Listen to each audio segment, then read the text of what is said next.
뭔가 우리가 하지 않으면 따라잡히겠죠. 현실적으로 보면 그렇죠. 앞서 정상에서 방심 졸면 죽는다. 얼어 죽죠. 얼어 죽는다. 이거하고 진짜 똑같아요.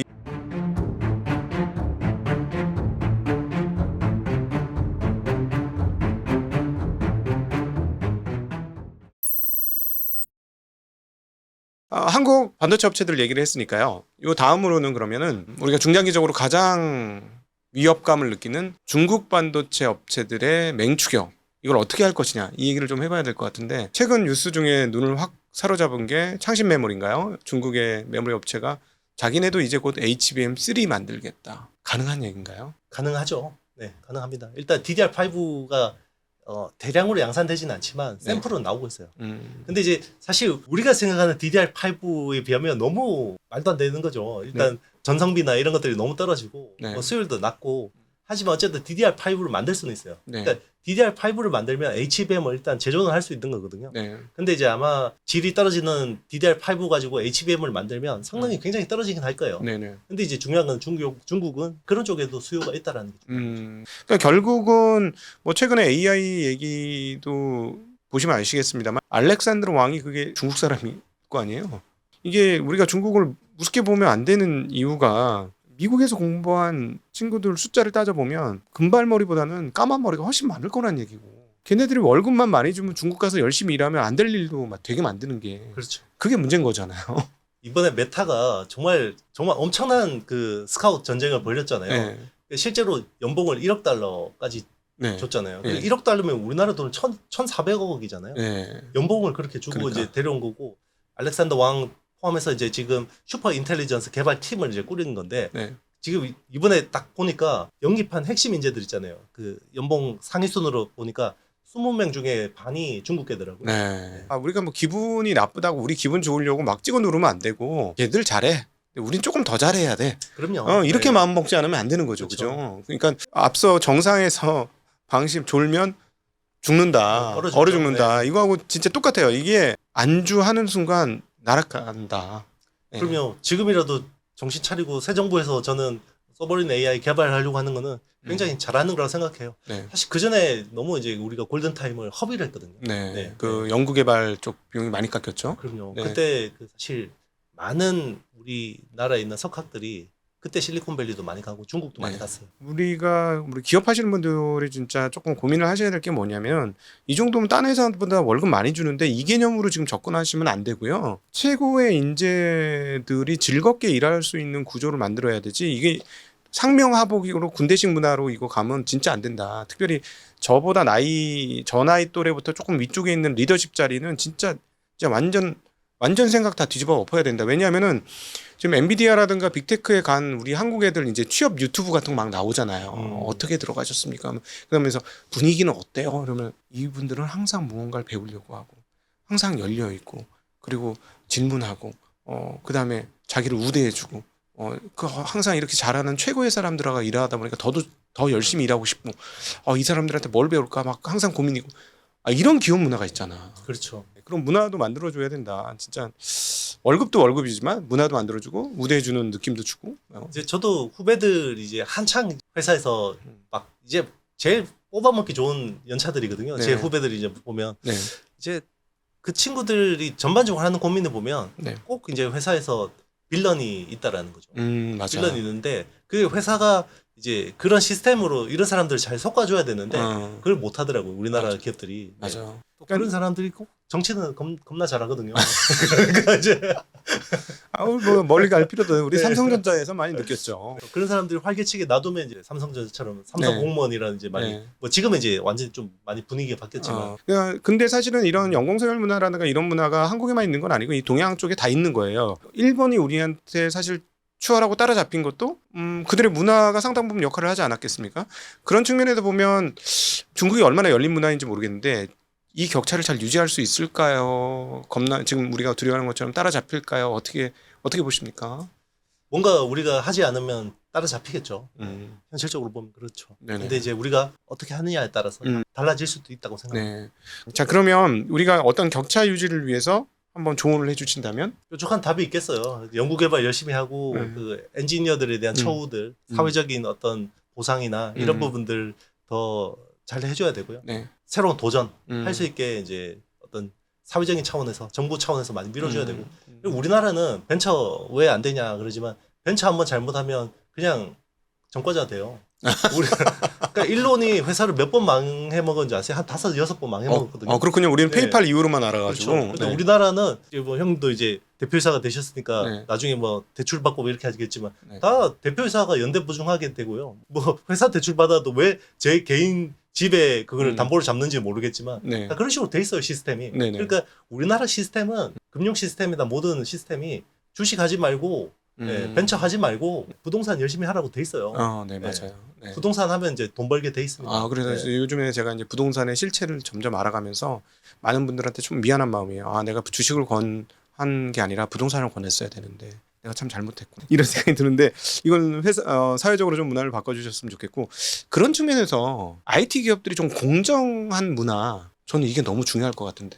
그렇죠. 뭐 사실 우리나라 같은 경우는 그 OLED 때도 그렇지만 직무 개발 있잖아요. 네. 엔지니어들이 뭔가 아주 엄청난 기술을 개발했을 때 그걸 회사가 낼름 먹잖아요. 진짜 미국 같은 데서는 수천억, 수조 원의 가치를 가진 거를 정말 그냥 낼름 먹은 경우도 있고요. 네. 실제로 그래서 퇴직하고 소송하시는 경우도 있고. 그러니까 이게 전반적으로 그 엔지니어 해서 이렇게 잘 될 수가 없어요. 그러니까 월급쟁이로 끝나는 거야, 그렇죠? 그렇죠. 예. 네. 그냥 이제 뭐 적당히 대기업 다니다가 잘 퇴직하셨구나. 네. 거기서 또 정치 못하시면 임원도 못 되고요. 네. 그리고 그거예요. 그러니까 이게 왜 그러면 도전 안 하냐? 왜 뭐 시스템이 그런데 그렇지. 물론 이제 그걸 깨고 뭐 하시는 분들이 있지만 그거는 이례적인 이단아들이고요. 더 많이 벤처 창업하게 하고 하려면 재도전할 수 있게 해줘야죠. 네. 물론 이제 뭐 아주 윤리적으로나 이렇게 뭐 횡령을 하거나 범죄를 저지르시는 분들에 대해서는 당연히 이제 처벌을 해야겠지만 네. 사업하다가 안 돼서 망할 수도 있잖아요. 네. 벤처라는 게. 그러면 이제 우리나라는 제기를 못 해요. 네. 네. 그냥 금융 시스템에서 배제돼요. 듣다 보니 제가 무섭네. 내가 이단하고 나 여기 실패하면 큰일 났네. 쟤도 그 금융회사에서 오래 다니셨잖아요. 중국 얘기하다가 참 다시 한국 사회 얘기를 했는데 이제 반도체 소부장하고 전반적인 이 사이클에 대한 이야기를 소부장은 사이클 얘기를 안 할 수가 없으니까 한번 얘기를 해봤으면 좋겠는데 참 한미 반도체도 특정되는 이 반도체 소부장이 정말 좋았던 때가 있다가 지금 정말 제대로 나락에 빠졌어요. 제가 사실은 23년 후반 24년에 걸쳐서 IT의 신이 그 만들어주신 최강의 반도체 투자 책을 읽고 감명을 받아가지고 이런 기업들이 좋구나 해서 패키지로 반도체 소부장들이 주가가 많이 빠졌길래 샀어요. 많이 빠져서 샀어요. 기억납니다. 네. 반토막 났어요. 네, 그래서 근데 이제 요즘 몇몇 종목들은 이제 회복을 해서 뭐 수익 실현을 한 것도 있고 좀 회복이 되고는 있는데 야 이거 어떻게 됩니까? 이거 어떻게 보십니까? 그래서 이게 사이클이 되게 중요한 거예요. 네. 언제 저를 만나느냐가 되게 중요한 건데 네. 지금 저를 보시는 거는 굉장히 도움이 되실 거예요. 일단 저는 가을까지는 계속해서 힘드실 거예요. 네. 소부장 투자하시는 분들. 최근에 이제 뭐 모멘텀 때문에 좀 올라오긴 했지만 추세적으로 계속 올라가기에는 아직까지 힘이 부족해 보이고 지금 좋은 소부장 기업들을 분할 매수하시는 건 되게 좋은 것 같아요. 네네. 그래서 연말이나 내년 초에는 시세가 꽤 강하게 날 수 있다라고 보고 있고요. 네. 그 이유는 결국 소부장에 대한 투자 사이클이 네. 이제 본격적으로 이제 되거든요. 그 동안에 왜 소부장이 안 됐냐면 삼성전자 때문에 안 된 거예요. 그렇지. 왜냐하면 우리는 하이닉스가 훨씬 잘하는 회사니까 이제 소부장도 당연히 하이닉스 밸류체인 있으면 잘 될 거라고 생각하지만 캐펙스 그러니까 투자 금액 집행으로 보면 하이닉스가 연간으로 정말 맥시멈 끌어모아서 투자해도 20조 원 정도예요. 네. 연간으로. 근데 삼성전자 좋을 때는 연간 50조 원씩 투자하거든요. 네. 2.5배 네네. 되기 때문에 자 그러면 누구한테서 수주가 나오느냐 발주가 많이 나오느냐 보면 뻔한 거죠. 그런데 삼성전자가 이제 아마 내년부터는 굉장히 많이 투자를 해야 될 겁니다. 네네. 지금 이제 하고 있는 것들이 잘 된다 그러면 예. 그러면 소부장주들도 먼저 움직이겠죠. 일단 장비주들이 먼저 움직일 거예요. 네네. 그래서 이제는 사이클이 한번 마무리가 되고 다시 사이클이 시작되는 그 시점이라고 보면 되거든요. 근데 이번 그 반도체 사이클은 조정이 굉장히 짧을 것 같아요.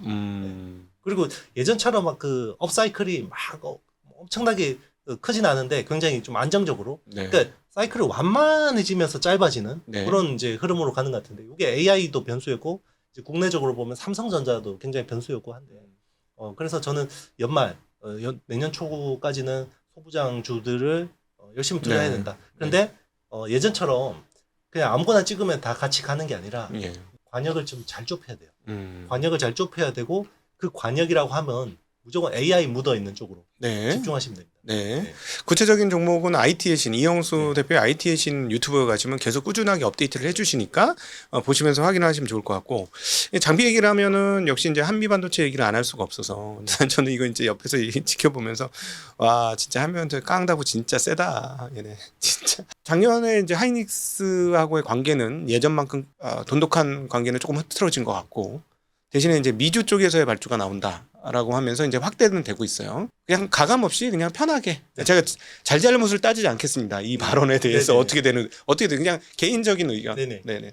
일단 마이크론의 연말 HBM 수율을 확인해야 될 것 같아요. 네. 지금 이제 최근에 한미 반도체에서 이야기한 거는 마이크론을 통해서 조단위 매출을 하겠다라고 이야기했기 때문에 그러면 연말에 실제로 마이크론이 이야기한 대로 20에서 25%의 시어를 할 수 있냐? 네. 자, 그거는 이제 충분히 수율이 또 안정적이고 출하량도 잘 나온다고 볼 수 있기 때문에 네. 그거 지금 이제는 하이닉스 쪽은 이제 점점 이제 계속해서 거래는 하겠지만 예전처럼 그런 공급 우위로 가지고 이제 하기는 쉽지 않을 것 같고 네. 이제는 마이크론이 오히려 더 중요한 변수가 될 것 같아요. 네. 마이크론의 주가에 좀 더 연동되는 흐름이 나오지 않을까 생각하고 있고 그리고 이제 장비주들은 숫자 잘 나올 때는 사실 좀 먹을 게 많이 없어요. 네네. 이미 다 선반영돼 있기 때문에 한미반도체가 지금 숫자 한창 잘 나오거든요. 네네네. 항상 이제 좀 지켜보면서 마이크론이라는 변수를 잘 체크하면서 네. 보시면 또 이제 기회가 오지 않을까. 네. 시간도 많이 지나고 해서 삼성전자하고 그렇게 끝까지 안 좋은 관계일 것이냐 아니다 이제 좀 좋아질 수 있다 이런 생각도 좀 드는데 왜냐면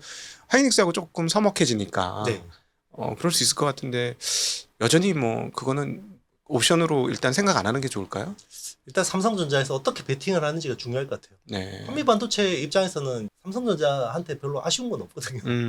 네. 마이크론 열심히 하면 되니까. 그치? 그리고 이제 마이크론보다 삼성전자가 과연 좋은 조건을 제시할 수 있을 건가? 네. 네. 그게 대해서 이제 그거는 아, 뭐 이재용 회장 정도만이 의사결정할 수 있을까 모르겠습니다. 맞아. 그 구매 담당하는 사람들은 아무래도 여기 우리 합청업체 아니야라는 생각이 잠재의식 속에서 떠나긴 어렵겠지. 그렇죠. 이게 네. 한미반도체에서 의향서를 받아보면 이걸 도저히 기존 담당자들이 이걸 의사결정할 수 없는 정도 수준이니까. 이렇게 되겠지. 네. 니들이 ASML인 줄 알아? 니들이 어플라이드 머티리얼인 줄 알아? 이거 좀 심하잖아. 그렇죠. 너무 기가 사른 거 아니야? 이렇게 생각할 것 같아. 구매 담당자들은. 그러니까 이제 탑 레벨에서 의사결정을 해야 되는 거죠. 네. 총합적으로 봐야 되는데 구매 담당자는 자기 업무에서 이걸 볼 수밖에 없어요. 네네네. 이제 그게 계속 어떤 명확한 한계죠. 네. 인텔 이거 갑자기 이제 넘나들어서 죄송한데 야 인텔 그리고 이제 제일 이제 우리 개인들이 궁금해하시는 건 저거예요.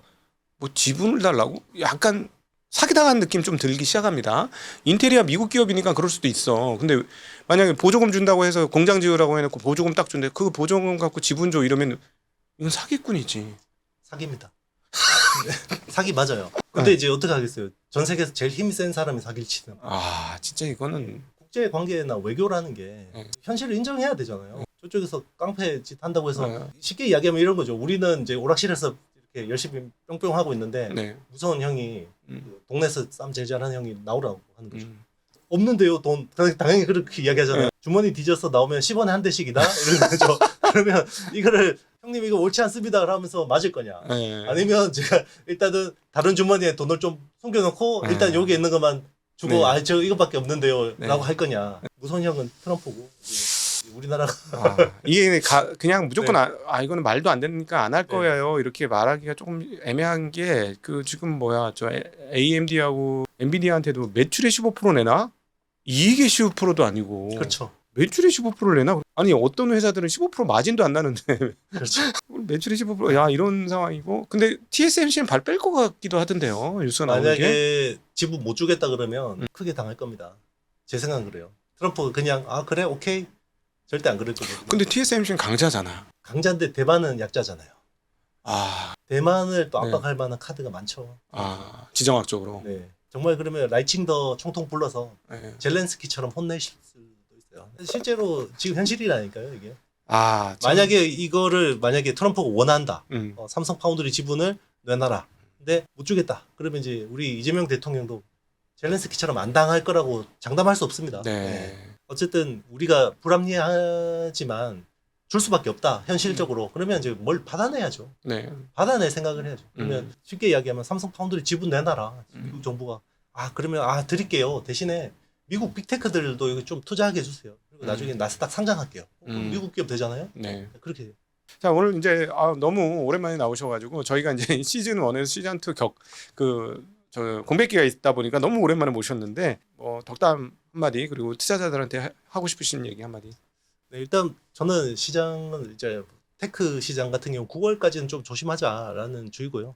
근데 이제 현금이 있으신 분들은 이제 저는 계속 이제 제 구독자분들한테 7월부터는 현금을 좀 마련하시라고 이제 계속 말씀을 드렸었거든요. 그래서 현금이 있으시면 지금 아껴서 조금씩 이제 본인이 생각하는 좋은 기업인데 너무 비싸서 못 샀던 기업들 좀 이제 분할 매수하면 좋을 것 같고, 지금은 이제 국내 쪽만 포트폴리오를 다 하는 것보다는 미국하고 이제 국내 쪽을 적당하게 섞어서 네. 하는 것도 좋은 방법이 될 것 같습니다. 네네. 그런 식으로 한다 그러면 저는 또 지난 6월 같은 시장이 연말이나 내년 초에는 충분히 나올 수 있다고 생각해요. 짧게. 네네. 네. 자, 오늘 IT 신 이영수 대표님과 함께하는 우리 반도체 그리고 기술 그리고 또 중국의 추격 등등에 대한 이야기를 나눠봤고 아주 편안하고 재미나게 이야기를 나눴습니다. 제가 회사 나오니까 조금 더 저만의 느낌이니까 좀 편하게 더 대화를 한 것 같은데. 그렇죠. 예. 저도 이제 아무래도 제도권 금융회사에 계시니까 네. 저도 이제 멘트를 이렇게 저도 절제를 하게 되거든요. 아무래도 이게 문제가 또 되실 네. 수가 있으니까. 네네네. 근데 이제 훨씬 더 편하게 이제. 네. 편한 자리 여러분도 그렇게 편하고 즐거우셨던 자리였는지 모르겠고요. 재미있으셨다면 정말 덕 있는 사람은 자기만 좋지 않고 주변 사람도 좋게 만드는 겁니다. 이 영상 좋다고 생각하신 분은 주변 사람들에게도 널리 알려주시면 참 좋을 것 같습니다. 그리고 IT의 신 이영수 대표의 IT의 신에 가서도 구독 꼭 한 번씩 눌러주시면 좋을 것 같습니다. 오늘 귀한 말씀 해주신 이영수 대표님께 감사드리고요. 네, 그리고 함께해 주신 모든 시청자분들께도 감사 인사드리겠습니다. 인사드립니다. 고맙습니다.